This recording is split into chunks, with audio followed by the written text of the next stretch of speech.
I came home from work to find my baby crying in the rain. Not near the porch, not in someone's arms, on the ground, soaked, shivering, screaming. A red onesie, soaked to the bone, tiny fists clenched, mouth wide and gasping for breath like the world itself wanted her lungs empty. My wife stood in the doorway, arms crossed, dry. "I don't raise bastards," she said. Then her mother stepped beside her and laughed. "Serves you right, filthy little whore." They looked past the child, our child, like she was trash dragged in by the wind. I moved without thinking, ran, scooped her up, shielded her with my coat. Her skin was cold, too cold. I turned, took one step toward the car, and the headlights came. Too fast, too quiet. The impact shattered bone and silence. I hit the ground, blood in my mouth, but I never let go of her. They thought that was the end. A fractured femur, 2 ribs cracked, and a baby in critical care for hypothermia and mild concussion. They blamed me, said I was negligent, said I left her outside while I drank, but I don't drink. I listened to the lies from the hospital bed, while my wife sat beside the social worker, dabbing dry eyes with a tissue she never used. Her story was clean, too clean, timeline perfect, emotion manufactured. No one questioned why her voice cracked only when others were watching. No one questioned how she stayed dry while the storm soaked everything else. They handed her custody, and handed me silence. But silence is something I know well. I let her win, out loud. Inward, I was rewinding everything, frame by frame, line by line. Something had cracked inside me that night, and it wasn't just my bones. 3 weeks later, I walked again. She didn't know I was following her, didn't see the burner phone I used to ping her locations, didn't notice the keylogger on her laptop or the camera I installed in the nursery light fixture.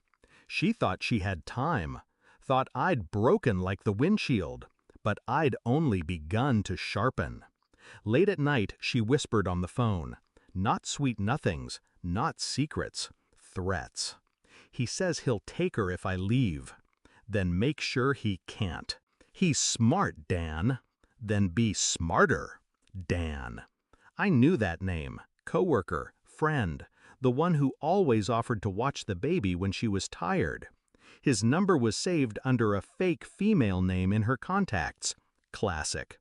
I checked hospital records, visitor logs. Dan signed in the night our daughter was born, but not under his own name. He used mine. The DNA test arrived a week later. My daughter was mine, completely, 100%. But that wasn't the twist. The real twist came from a second test. Dan had submitted a sample too, through an anonymous online test I set up, baited with a fake ad for rapid paternity answers. He bit. Results? He wasn't her father. He wasn't anyone's father. But he'd believed the lie. She told him the baby was his, told him I knew, told him I was going to take her. She needed someone to protect her, to believe her, to help bury the real truth. So Dan accidentally ran me over in the rain. The security cam footage showed the hesitation, the turn of the wheel, too precise to be random. I printed everything. The test results, the footage, the timestamps, placed them in a sealed envelope, and delivered it to Dan's fiancée. The wedding was a week away. They were celebrating early at a bar downtown, pictures, laughter, false smiles. I didn't go in, just watched from the corner across the street. The moment she opened the envelope, the way her face drained, the trembling hands. She stood, threw her drink in Dan's face, read the entire contents of the letter aloud in front of 20 people.